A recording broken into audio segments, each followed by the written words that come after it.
Hello, and welcome to the Whiskey Podcast, Episode 4. Tonight, we're going to tell you why we are wrong. But first, what are we drinking tonight? Well, as the title of the episode says, and much to the chagrin of the significant others, we're up Knob Creek without a paddle. Cheers. Cheers. So tonight's drink, we decided to break out the Knob Creek. It's our 9-year-old small batch. It's a bourbon produced by Jim Beam, distilled in a more traditional style, aged 9 years, and it is named for the area in Kentucky where Abraham Lincoln grew up. It is said that the creek nearly claimed his life while he was swimming. So your tasting notes is quite spicy, sweet, some notes of melted salty butter. Melted and salty. On granary toast. The other wife has given me a look. They're both hovering over here, waiting to correct us. So, if you have been following us thus far, you might realize that, our last episode we had some technical difficulties. Before that, we talked a bit about the craziness that is our family and how we all came to know each other. Now that we're not completely void of technical difficulties this round, but we're making strides. Took some recommendations from our last guest to do all of our recording through Discord, so if there are any issues with this, please let us know. And for those of you that don't know, our last guest, Danfinity, helped write the book on Discord. And Twitch as well. And he helped with Twitch as well. Yeah, he was a technical director on both books. We're good friends with both the author and the technical director for both books. Very, very cool dudes. I've been fortunate enough to sit down and have drinks with both. Speaking of our last episode, we are never doing a back-to-back episode again.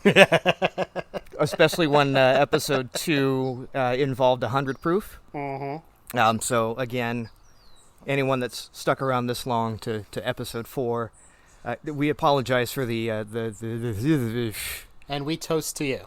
Yes, we toast to you for bearing through the slur at the end of episode 4. We'll get there eventually. We're figuring this shit out. One step at a time. So yeah, welcome to episode 4. I'm glad you're all still with us. Yeah, so where were we wrong? Well, it all started when we were born as men. The fact that we have testicles... Here's an audible eye roll. The fact that we have testicles automatically means that anything we say will be wrong. And it's something that, happy wife, happy life, you'll get to manage, and realize there's a lot of truth to that. But no, our wives have been very kindly supportive of our podcast so far, critiquing us and giving us a lot of great input and support. Yeah, by support, they're our greatest critics, and they love to fact-check where fact-checking isn't necessarily needed. But who knows? We get enough of these episodes out there, and if there's enough interest from audiences, maybe we'll let them on an episode to tell us about how wrong we actually are. But until then... Well, the way you're going, we'll be lucky if they don't storm out the back door here and bust the set open. I don't know, there won't be storming. I mean, they're a lot more passive-aggressive than that. Well, that's true. So how's your week been?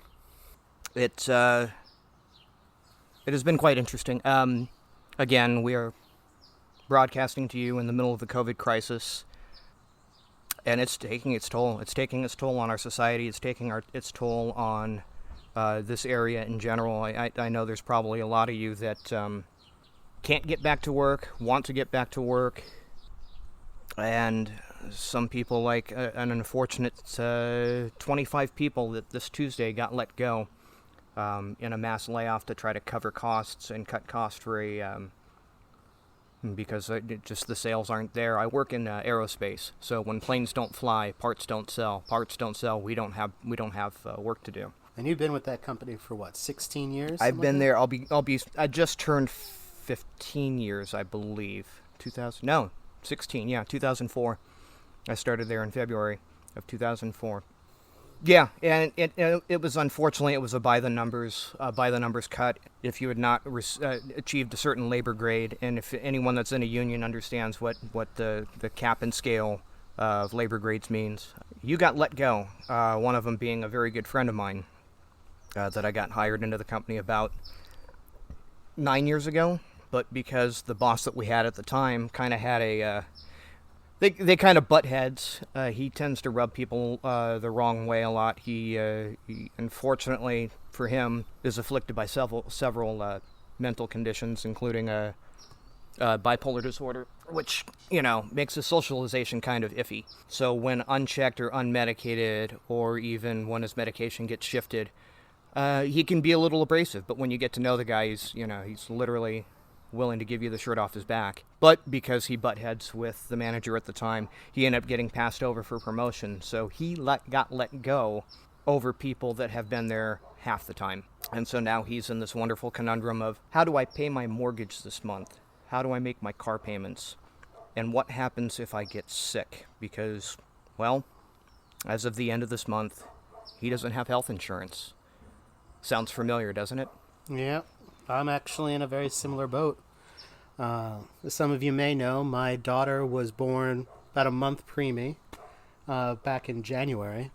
And thanks to her being early, we avoided being in the hospitals when the COVID issue really peaked up. But unfortunately for that, I ended up being out on paternity leave for a good period of time. Well, around the same time, my company that I was working with more or less collapsed. Our work was in China and Europe, specifically Italy. So as you might imagine, that and it was events. Well, it was events. It was custom parks, design and millwork, and theme parks and museum experiences and things like that. And that all got put on hold very quickly. Right. So, my company actually did an amazing job of making sure that I was able to keep health insurance for longer than they were typically able to provide it for me. But they have basically laid off 90% of the staff and brought down, I think, 3 or 4 key people to 8 hours a week. So, I 100% understand where, your buddy is coming from and the entire situation. Thankfully, there are some tools out there. I spent about 4 hours on the phone with Covered California this past week, just trying to look at what options were available. And Mama Bear and I were thankfully able to take advantage of some of the Covered California options.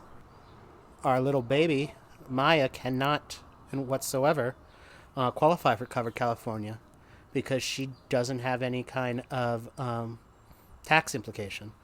Does she officially have a Social Security number yet? She does. Yeah, the Social Security. She doesn't have her birth certificate yet because, they haven't been able to go in and get it. But yeah, so the only thing she would have qualified for is Medi-Cal, and that's a 60-day processing workout period for them to figure out.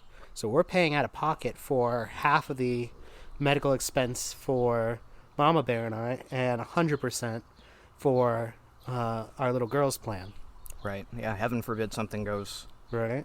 And that's with both my wife and I on unemployment. And thankfully, Mama Bear is a teacher. So the fact that she was able to qualify for unemployment is huge. And a massive change thanks to the recent CARES Act. But all of that ends in July, so hoping things move forward. I've been doing a interview with one company in particular that's so far, knocking on wood, Right. is going pretty well, but it is quite literally my 5th round with them at this point. They're really, when you reach the 7th layer of hell. Yeah. And they're a good company, and the and role attack the is Balrog unique, and, right? yeah. But still, it's like, I don't know if I can wait this long, guys. Have you been able to file for unemployment at this point, or? Yeah, thankfully, so the way I worked out with my last company is, rather than them furloughing me, I, worked them out that they laid me off entirely so that I would qualify for full unemployment benefits back in March. Nice. And the reason I bring this up is that, anyone in our audience, yes, we're in California, but a lot of these laws are similar because they're federally mandated. So, Yeah, if you find yourself without a job tomorrow because of something similar where your company downsizes or lays you off, just do the homework. There are ways to unbury yourself out of this. But it will take effort. It's nothing is going to be just handed to you. You're not going to fill out a form, click a link, type in an email address, and the checks are going to start rolling in.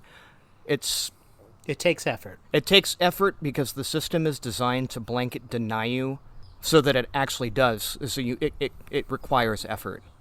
If they just approved everything, the system wouldn't have any money. So a good majority of the people are going to hit that no and go, woe is me. Mm-hmm. And they're not going to do anything about it. But if you put in the time and the effort, it'll eventually, the system is designed to kick you a few times in the teeth and then eventually pay out. And then when they pay out, they're pretty good about that. Mm. The big thing to be aware of with all of this, and I really want to reiterate it, the person on the phone legitimately is just trying to help you and do their job. It's not their fault that these issues exist. So don't take it out at them, because in many cases, they're just one step away from the same position you're in. And this goes for anyone that is still able to keep moving at this point. This goes for the hospital workers, the essential workers in grocery stores and delivery, your teachers who, are coming to their summer break but really don't know what the hell's going to happen next semester. You've got all of these different things that are trying to figure themselves in an economy that, despite some people's best efforts, is still being used to line other people's pockets at the disadvantage of the rest of the majority of us. Right, and then this isn't party politics. This is a partisan. Ugh. There's where my speech impediment comes out. This is not the liquor. My stammer shows up at the most inconvenient times. It's not. It's partisan across the board. Everyone's got a hand in someone else's pocket, and the rich keep getting richer, and at the expense of the little guy. So what the hell can we do about getting our feet underneath us? There's 32 million people who have filed for unemployment at this point, of which I'm one. Thankfully, you're not. Thankfully, your wife is still working. Right. It's funny, certain industries seem insulated from this. Teachers are going to be one of those because, especially now, they're not something that you can just produce, right? It takes an education, it takes a personality to be a good teacher. Someone can go through school and get a degree, and as soon as they step in front of a classroom full of kids, just don't have it. But at the same time, though, the districts, all the school districts across the board now, don't have the money. A lot of their money is based off of taxes in their local areas and state and federal funds. And people have not been shopping. People have not been spending because they've been home without jobs. So I think something, your wife was telling me, a $16 million shortfall for next year just in her tiny district. So this is not something that's going to go away overnight. This is going to be something that has lasting repercussions that, honestly, I feel are closer to what we've read about and heard about the Great Depression of the last 20s, the 20th century roaring 20s, and less to do with what we just went through back in 2008, 2009. Here's the irony: is you see all these causes and pushes for support small businesses, and I'm on board with that as I stream to a platform that's controlled and owned by Amazon. Hi, overlords. Hi, overlords. Don't ban me. I'm literally not talking crap about you. It's just the nature of the beast. Yes, we should be supporting small businesses because those small businesses are jobs in our communities. Whereas Amazon, yes, they do employ a ton of people. They're playing a numbers game where, margin calls upon margin calls, and they're trying to maximize profits at a minimum and minimize expense. And we buy into that because we've gotten spoiled by 2-day shipping. We want everything right now, right? You want this podcast right now. We're going to record this. It's now Saturday. At some point in time, I've got to edit this, put it together, package it up, throw an intro, throw an outro, and then post it on the web. Oh, yeah, and we have kids.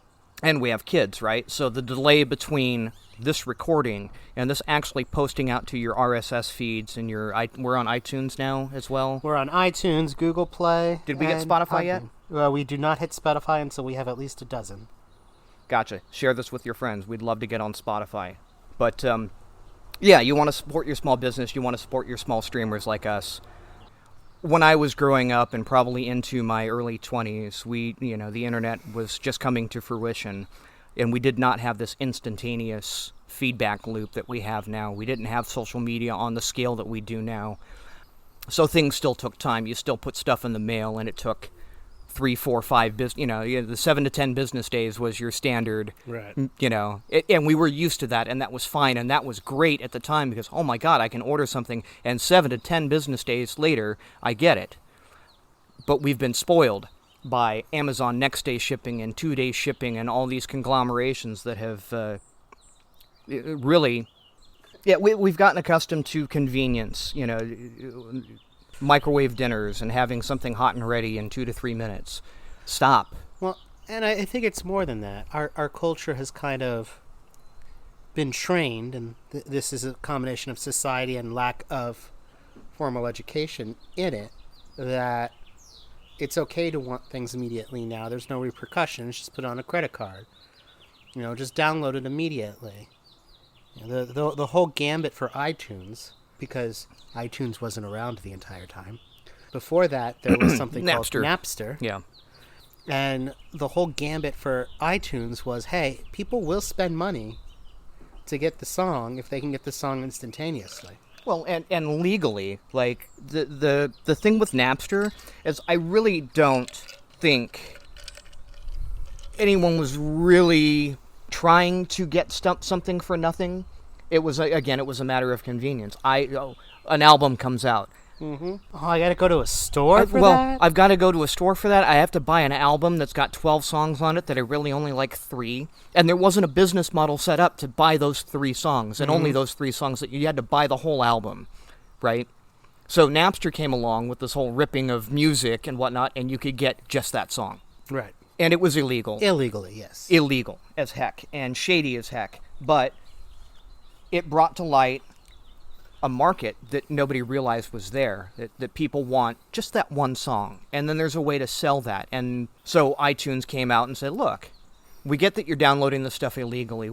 Let's let you legitimately buy it for a reasonable price, $1 a track or $2.99 a track, depending on, and pay people that way. And still massively cheaper than going out and getting the hard copy for it. But no,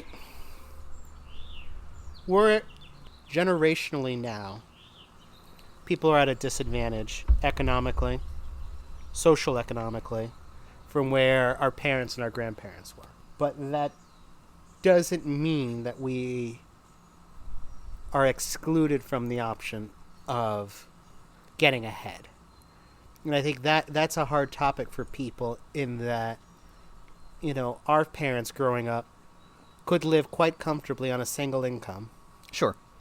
And still get ahead and still retire comfortably with that. Our grandparents even more so. Well, and you could get an education for relatively inexpensive. And there was... Well, my grandfather tells the story about how he would be able to pay off his entire education by being a busboy at a summer resort in between his college semesters.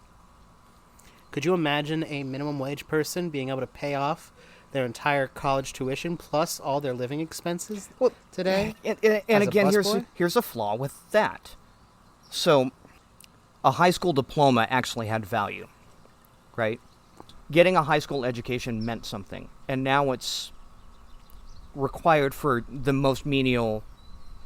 Or it became required for the most menial. Is just required for entry level. Minimum wage roles. It's getting to the point where you now have to have a bachelor's to get into an entry-level job. So, to get an entry-level job, you need to invest, on average, $20,000 to $30,000 into a trade or education path to get an entry-level job. Mm-hmm. Which minimum wage is $15 an hour here. I think we'll hit that this year where it bumps up towards officially 15. Yeah. Which in and of itself was having major economic issues.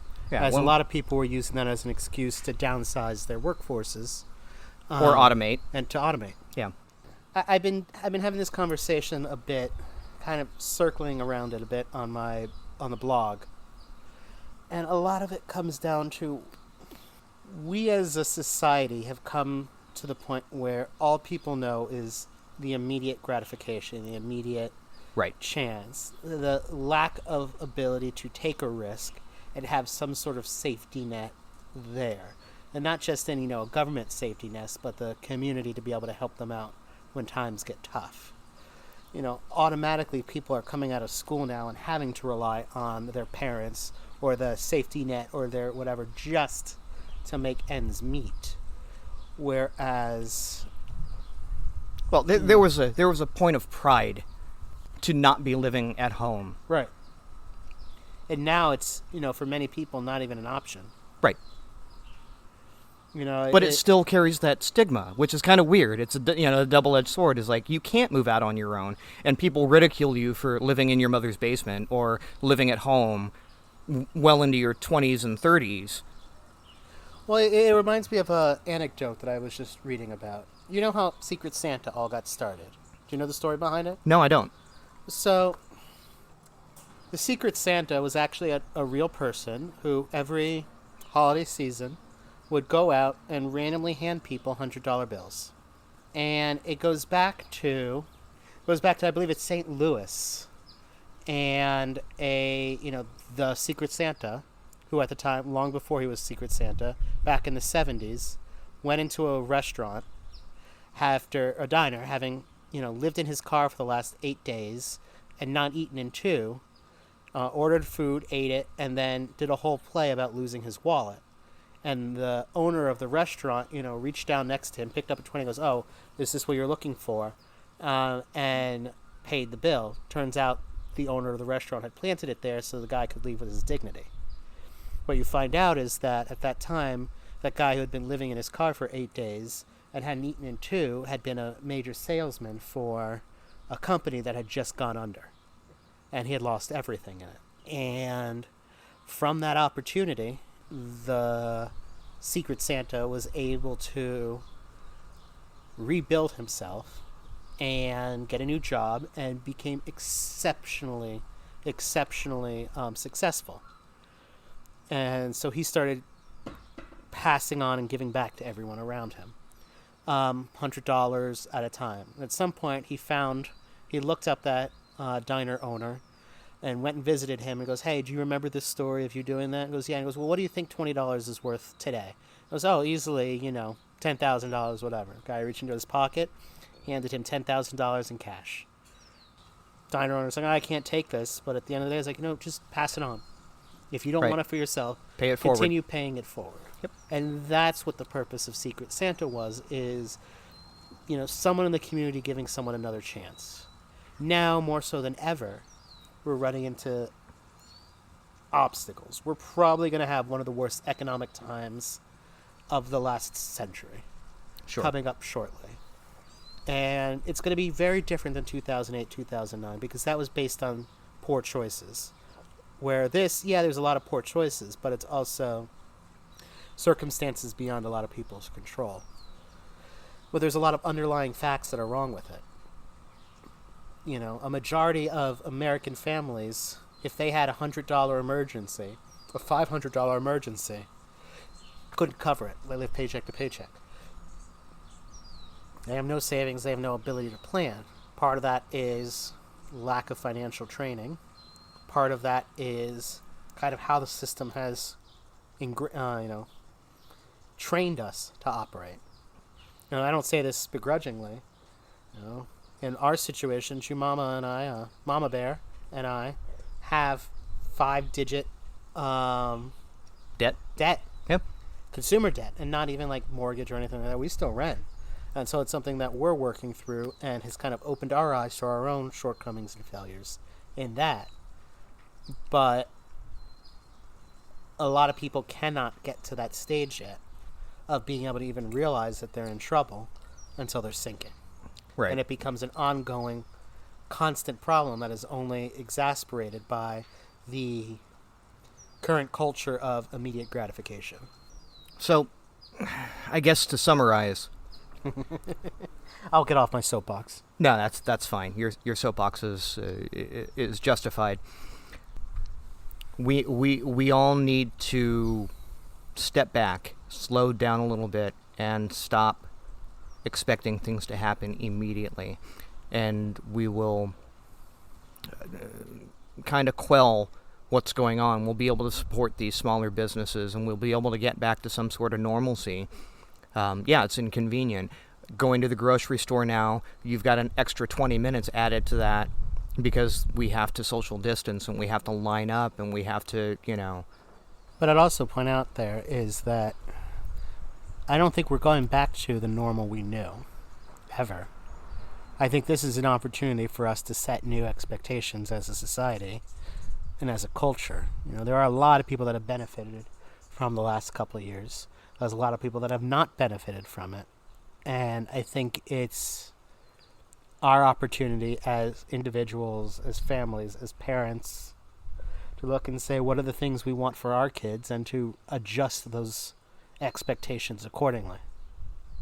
Excellent, yeah. I couldn't have stated that much better myself. This is a lot more serious of a podcast than we've done the last three.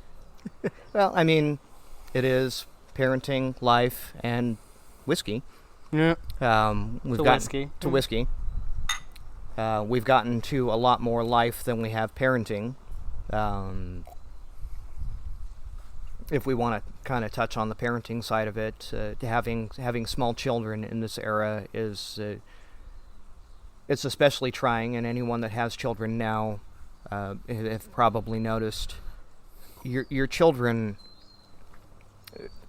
depending on their ages, are also extremely affected by this new paradigm of social distancing. They want to go out and they want to ride bikes with their friends. They want to go to the park. They want to do all these things, and we can't. And I've noticed it a lot with my 3-year-old. She's very aware of her environment, and just not being able to go to a park is starting to, we're seeing the effects on her psyche. For a hot minute there, when you and our families decided to cut off contact because I was potentially patient zero, because I was the only one that was actually going back into work, into a public workforce. And I had just had a newborn who was 2 months at that point. Right, and you live with our mother-in-law that is elderly. She doesn't have any, I don't know that she has any She has no pre-existing conditions, but just the fact that she was over 65. Her mother, yeah. right, and then her mother is prone to and susceptible to any sort of thing. And so I could have potentially killed my entire family by going back to work. Yes, it's an over-dramatization, but it was something that we had to be very aware of. But it's a fact. Yeah. It's a very clear situation that had to be something that you weighed and evaluated. And I don't want to allow you to write that off, to acknowledge the fact that that was a huge weight. You had to balance between the physical health and the economic health of your family in order to figure out how to get to the next step. Yeah, being patient zero for the household, we separated, right? I didn't go over to your house. Mm-hmm. You guys didn't come over to mine. And we thought, okay, this is great. We'll figure it out. We'll roll with the punches. We're fine. We're strong. We have the mental fortitude to do this. Our children, however, not so strong, not so with it. But they noticed the change, and just sitting at home here, my daughters were just going stir crazy. Like, why? Like, I want to see Uncle Wookie. Mm-hmm. Why don't we see Uncle Wookie? Why can't we see Auntie Bear? Why can't we see Auntie? Where's our cousin? Where's Grammy? We see our daughter getting affected by this, so we had to make a tough call and say, yes, we understand the situation. We understand the rules that are going on about maintaining distance and trace contacts and whatnot. And we were kind of forced to say fuck it. And I don't want to negate the fact, no, we're not going around not wearing masks or protesting to open gyms or any of that other bullshit. We made a very conscious decision because of the fact that our families are very isolated, and we can literally trace who goes out of the household and how that works. Right, and how our families would interact. Yeah, we modified the way that we acted, and it came down to, since I was already out in society, I was already a risk factor. I became the de facto shopper for the family, and then your wife. Well, she was also going out already because, with the hospitals and the doctor's offices and such having to lock down a bit. For every appointment that our daughter needed, they only allowed one parent. Right. They only allowed one person, and that needed to be her. So she was already going out and exposing herself in that regard. Right. So we already had these built-in risks and these built-in points of contact. So then we kind of leaned heavy into that I became the shopper and Mama Bear became the shopper, and then everyone else had to modify their behavior and go, we're staying away from that and we're letting that happen. Yeah. And let's be real. Drink. Damn you. You really didn't want me food shopping. It would have been bad for everyone. Really bad. I operate on a list anyways.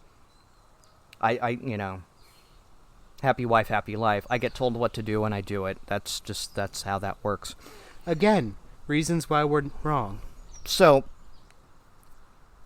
we set up a scheme. A structure to how we're going to do that made us feel comfortable with kind of reintegrating our families back into each other. Whether we're right or wrong is yet to be seen. I've gotten myself personally. I've gotten myself COVID testing, and as of the last test, I am negative. Positively negative, or I don't know. I'm kind of negatively negative because this whole thing has just been pissing me off. So, I thought it might be good, since we were already going down this route, the mental health implications of this. I know you had a seminar with Guardians Mental Health this morning.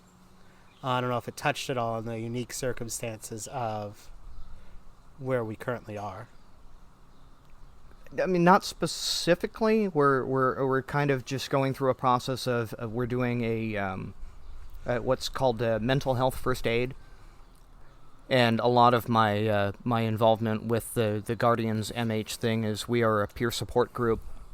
We're first level support, but we're effectively triage, right? And what that means in a battlefield scenario is you get someone that's been injured. They come in and we're there to stop the bleeding. We're there to stabilize the person until a professional can come in and actually do the surgeries or do the transplant or do the whatever it is, amputation. We're that first line that says, okay, let's put the tourniquet on. Let's make sure that you don't get worse. That's what we were doing today. It was kind of learning how to accept our role as triage and be effective in that role, and how to effectively guide someone towards that professional support. So we didn't really touch on that as far as COVID related, but I've already experienced that in my dealings with the community, that the isolation is starting to wear on people. That people that were able to be social and go out and have a beer with their friends, how therapeutic that was. And now that they're cut off, they're starting to see the ugly side of, I used to be able to talk to this person every day, and now a week has gone by and they haven't even sent me a text. Mm-hmm. Is it me? Was it something I did? Did they really not like me? They must hate me. I must be ugly. I must be broken. Well, I was talking with someone else this morning via Discord. Someone who has been trying to figure out how she could create her own content. And her big fear was that kind of rejection, especially now of taking the risk. And I think that's something that everyone needs to consider now, that people cancel subscriptions, or they don't respond to a text, or they're doing something else because they've got their own life and their own problems. Right. Everyone's life has changed by this. Mm-hmm. We've all been affected by this in some way, shape, or form, even if not directly. There are a lot of you guys out there you're essential. So you're waking up every morning and you're going to your 9 to 5, and this is business as usual for you. Mm-hmm. But I guarantee you, your neighbor isn't, your cousin isn't, your brother isn't. Like, you know someone that has been adversely affected by what's going on now.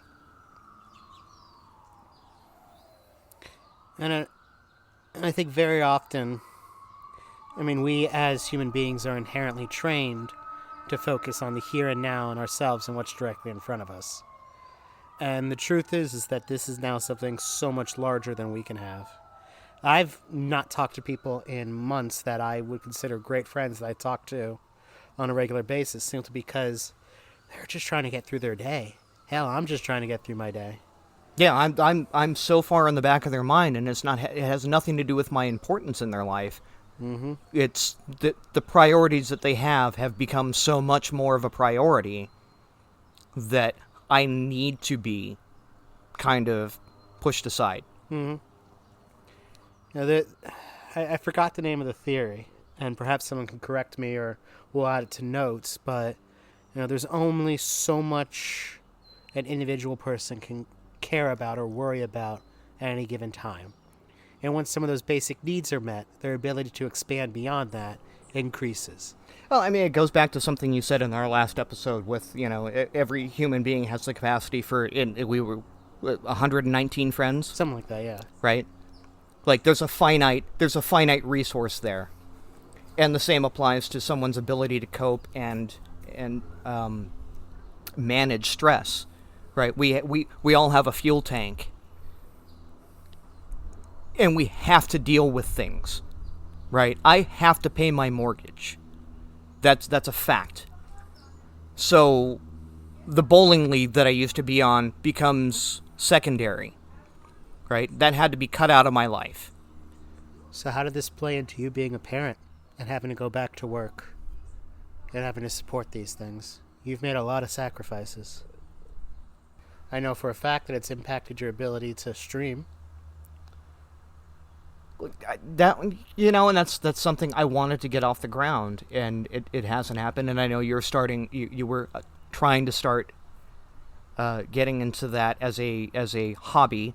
Yeah, again, finite resource of there are 24 hours in the day. There are so many of those that I have to sleep. There are so many of those that I have to work. There are so many of those that you have to that you were tied up with your newborn.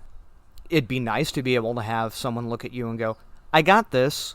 You go and have fun. I'm going to take care of the child. Go have fun. Go do something that you enjoy." That's not fair. That's not equitable. So there has been a lot of give and take.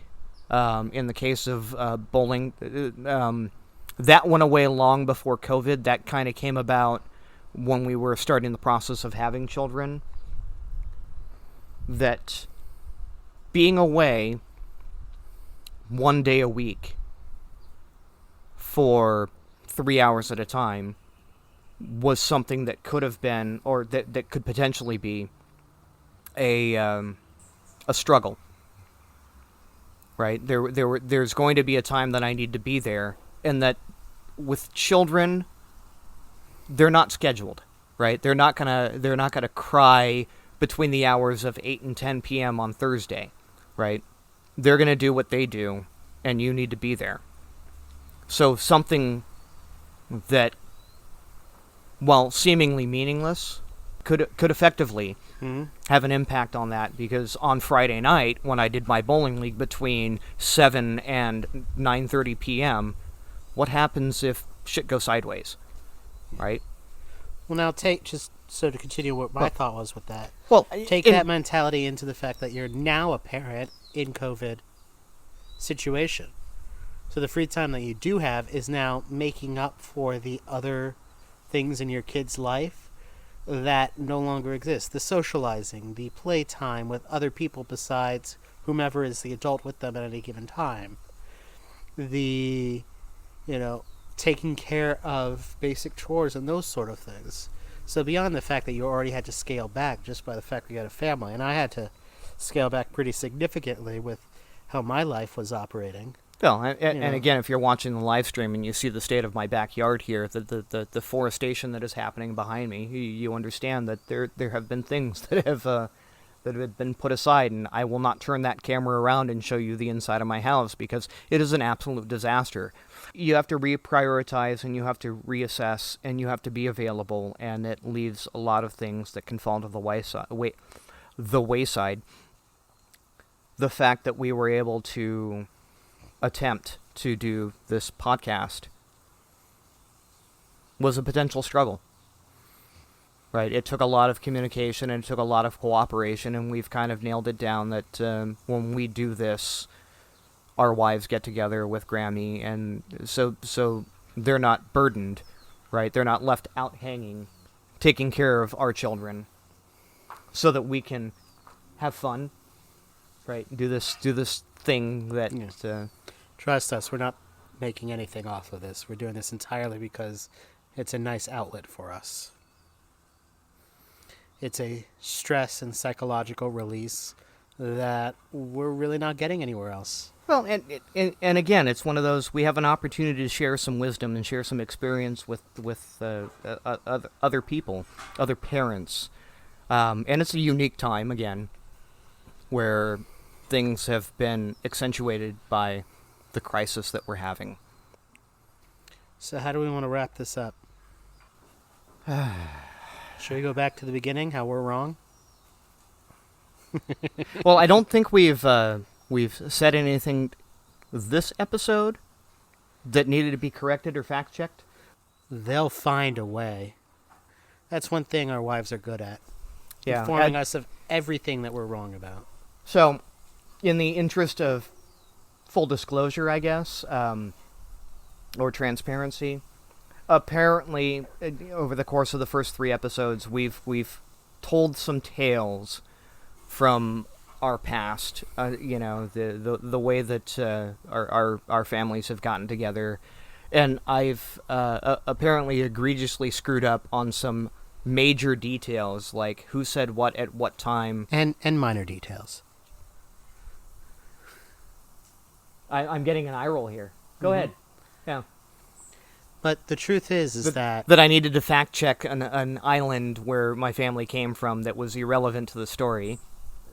And some of these fact checks, in fact, really only depend on their remembrance of the story and our remembrance of the story. There's no way of actually really going back and checking one way or another. But again, we have testicles. We are wrong. And remember that, gentlemen. Happy wife, happy life. Otherwise, you drink. Or we do both. Right. And, oh.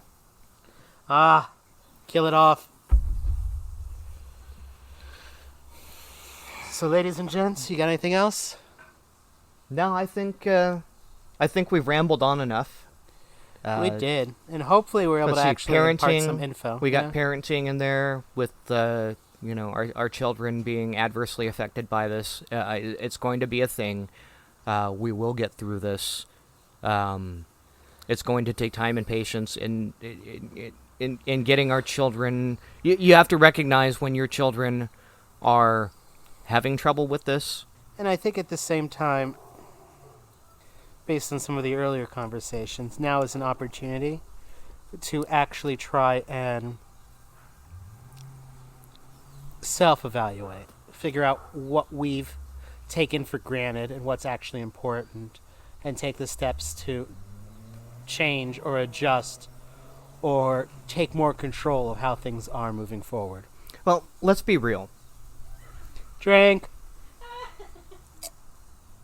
We could all benefit from slowing down a little bit, stepping back a little bit, having a lot more patience, stop crutching on our convenience and get back to the things that really matter, which is family and community, right?